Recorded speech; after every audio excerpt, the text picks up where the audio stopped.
Hey guys! This is Christine. Welcome back to my channel. So in today's video, mag-hair tutorial video ako dahil napansin ko, sa tagal ko nang nanonood ng mga hair tutorial video, wala masyadong Pilipino yung gumagawa ng ganito.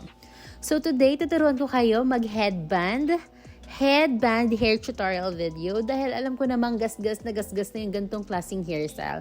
So meron ako naisip na hairstyle na talagang cute at napakadaling gawin. So ganito. Nag-section lang ako ng hair. Ito yung part na hindi natin isi-secure ng headband. So the rest, iaangat na natin and magiging secure na sila. And make sure kapag naglagay kayo ng headband, dapat labas yung ears. Like this. Tada! Para lang din to make sure na steady yung headband. So when you're happy and okay na, pwede na nating tanggalin yung hair elastics dito sa front section ng hair natin and twist.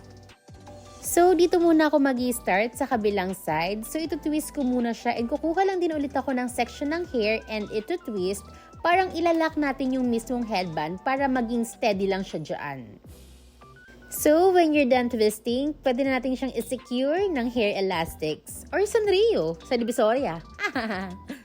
Don't get me wrong, dun ko pinagbibili itong mga Sanrio, mga suklay ko, and kahit yung mga hair accessories ko. Mura kasi, practicality. And syempre, sa kabilang side din. Dagdag ko lang, itong hairstyle is pwede rin sa mga short, medium, and long hair. No heat needed din. Kung papansin nyo, kulot na yung buho ko kasi yan yung buho ko pag gising, hindi ko na tinanggal yung panali ko, diretso video agad. So yan. So, after twisting and matali yung both sides, ang next step dyan is ilalagay natin siya sa likod and isisecure natin ng Sanrio. Diba? Quick and very easy back-to-school hair tutorial. Sanrio at well-garterized headband lang kailangan mo. Siyempre, wag yung lawlaw para cute. So, to complete the look, kukuha lang ako dito ng section ng hair and ito twist, of course, para messy look lang. Hindi yung very well put together. Ewan ko na lang talaga kung hindi ka pa mapansin ng crush mo, ah.